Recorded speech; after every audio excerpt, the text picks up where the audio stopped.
This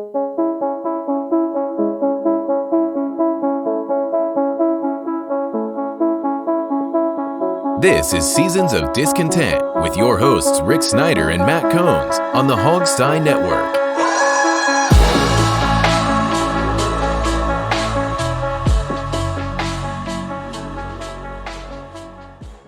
Welcome to Seasons of Discontent, Season 7, Episode 38, brought to you by Rick Snyder's Washington across social media. And I'm Rick Snyder. I'm Matt. And we're back discussing all things Washington life and sports as part of the mighty Hogstein Network on audio, here on YouTube, on video. So please like, share, subscribe, comment, and even hit the thanks button so Matt can have a soda. All right, Matt, they lost to the Cleveland Browns, and I have to say I was not surprised. Cleveland Browns desperately tried to give away that game early in the half, and when they finally said, all right, if you won't take it, we'll go ahead and do it. But, you know, the Browns aren't a bad team, but they weren't playing very well either. And Washington just looked like crap. Yeah, I mean, up into the game, leading up to the weeks leading up to the game, obviously, you know, Cleveland got Deshaun back in, week 11 against Houston. And, you know, he hadn't really looked Deshaun Watson-ish. You know, it's going to take a while. He was out of football for a year. But their defense really wasn't impressive that much either with, you know, Myles Garrett and all them guys. They haven't really played up to what they have in the past. So we figured, hey, you know, maybe there's a chance. And I think it all hinges on the mistake to go back to Wentz. You know, Wentz was supposed to provide a spark, and instead it was a complete opposite. It was a spark that led to a meltdown. Guy threw 3 interceptions, and you know, it's just the offense just does not click with Carson Wentz in there. And you know, I don't know if he's going to be a quarterback next year, but he could definitely be a punter. He could come down on 4th down and just throw the ball down the field because he sure as heck likes to throw long interceptions. But I don't know, Rick. It's another baffling thing to me is how did Rivera not know that if they lost that they were on the brink of elimination? I mean, how do you not know that? You're the czar, you're the head coach, you're the president, you're everything. How do you not know the scenarios? Well, you know, Ron talked about it again today. First it was last night. It was, oh, yeah. And then it was, oh, no, listen, I just screwed up. And then today's like, okay, I did blow it. You know, it's bad to try a little, you know, rehash last night, and nobody believed it. But he basically said, you know, I was just focused on we're going to win, and then we'll probably play the Sunday night game against Dallas. And the Dallas game is now 4:25, in case you're looking for it on Sunday. So it didn't enter his mind. And I know how coaches think. I don't think it was as big a deal as people make it out to be, but whatever. You know, it was one of those things. There were so many problems there. You know, we'll get out. The defensive line does not look good in the last 4 games. And the only reason Del Rio doesn't get ripped anymore is because the offense has been stinking so bad. But the defense played one good offensive team in the last month, and San Francisco rang it up against them.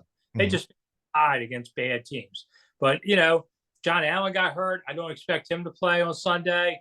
I don't expect St. Juice or Curl to play either. This is the last game of the season. It means nothing. You're not going to risk further injury to these guys. So forget that. I think Dallas will rock them, but we'll talk about that on Thursday.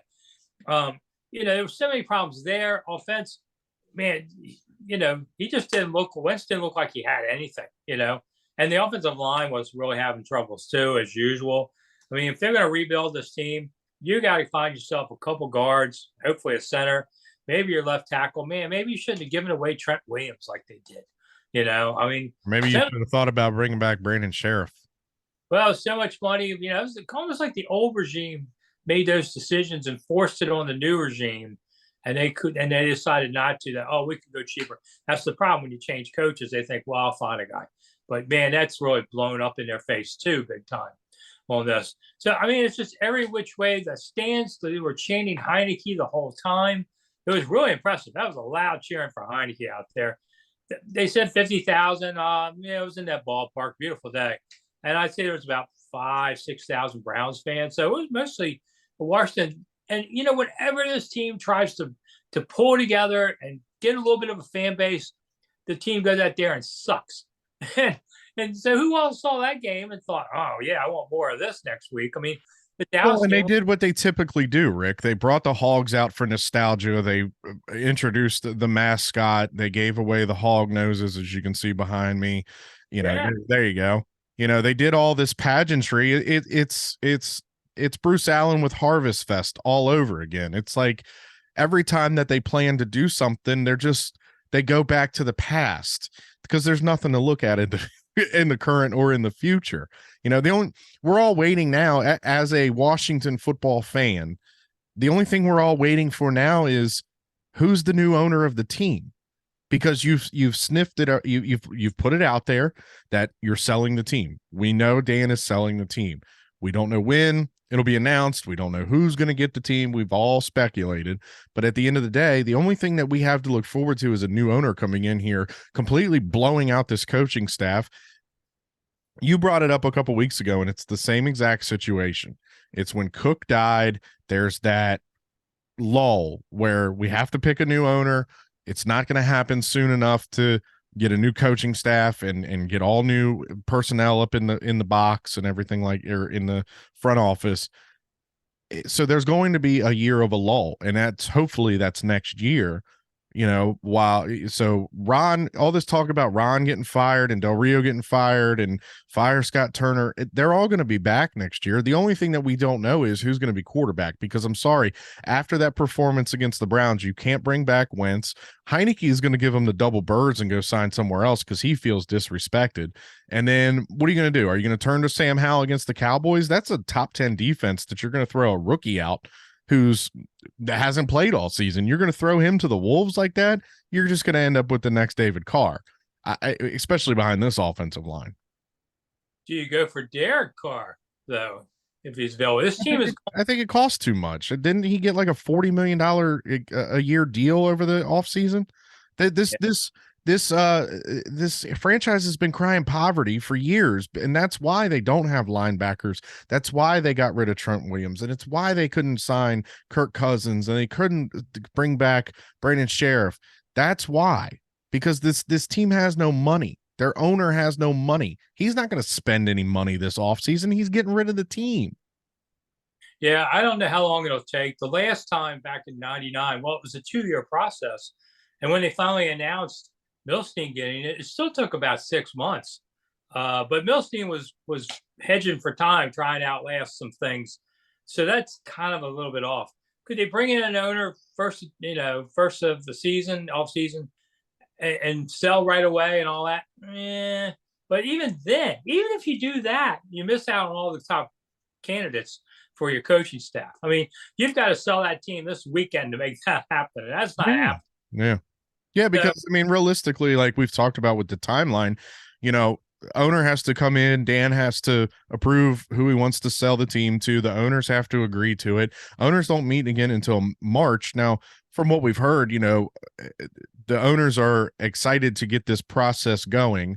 So maybe they could call like a committee to, the ownership committee together real quick and do like an emergency, emergency thing. But by all accounts, they're going to wait until March.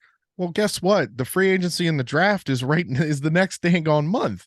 You can't get a staff and a front office staff and a coaching staff, like we've talked about before too. You can't poach anybody after March 1st anyway. You can't grab an assistant from another team after March 1st. Yeah, it's another year to go. Now, the good news on Sunday was Major Tuddy made his announcement. I know you love Major Tuddy. It was the new mascot. I ran a video of it on YouTube channel I have, Rick Snyder's Washington. It was the biggest thing that I had all week. People wanted to see what Major Tuddy looked like. What I wish they'd done is when he danced around, it'd be like the Masked Singer. Take off the hat. There's Riggo. Oh, that would have been awesome. I would have paid Riggo to do that, but Riggo ain't doing that. But that's the thing. Like, why? What is okay? Major Tuddy. I understand Tuddy stands for touchdown. I know it's slang and all this crap. Name the guy, name him Riggo. Name him something like that. Like, Riggo. And I understand. Look, everybody's talking about he's wearing a Redskins uniform. We get it. They even put it out in the press release. He is in a Redskins gear. He's in the Redskins uniform from like 80 something to 90. to represent the Hogs and all this stuff. We get it. We get it. You know, this is your link to the past. This is another thing that they've done, Rick, to make you not forget about the team name. You know what I'm saying? For fans, you know, bringing up Sean Taylor's statue / mannequin. He's wearing Redskins colors or Redskins uniform, Redskins helmet, because he played for the Redskins. He didn't play for the Commanders. You know, now you bring out Major Tutty. He's your link to the past. He's your Hogs Super Bowl champions. So, you know, you're not giving these people anything to forget the Redskins. Yeah, I think Major Tutty's a waste of time, but it's for the kids to go out there. So whatever. It's not like he's coming to my house. Hey, now we can have a representative in the mascot bowl or something, whatever the hell that they have. I still say it would have been great if Rigo or somebody had been underneath that helmet. That would have made headlines. That would have been funny. Rigo would have been the perfect guy, but he's involved in the lawsuits, involved, you know, the Hogs and the team, and which is funny because most of them were there yesterday. I saw Doc, I saw Rippin, I saw all those guys.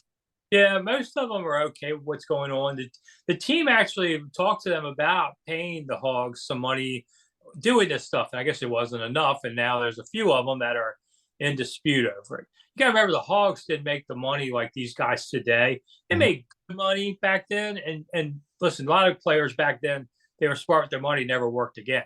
But it's not like they made millions of dollars. Well, did you notice that they all had Hogs sweatshirts on? They didn't wear Commanders gear. Even Joe Gibbs. Yeah. Joe Gibbs was there. Let's not forget that. Coach Joe was there.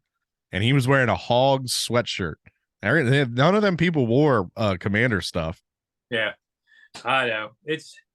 I never saw anybody wearing their pig snout. I mean, it was just one of them days, and everybody was gone for the end of the game. So they did show a lady on TV where she had it on her chin because she was probably sick and tired. Hey, Major Tutty's a good mascot because this team really stinks.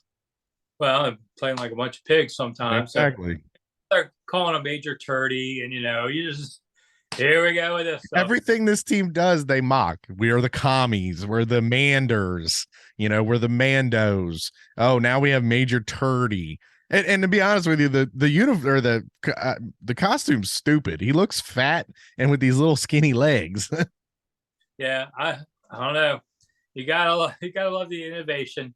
Like, you guys are now free to go do something else. All right, we'll go do something else too. Then we're going to get done.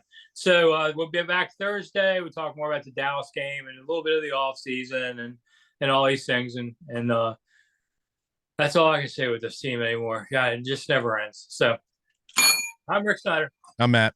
We'll be back Thursday. See you soon. Bye.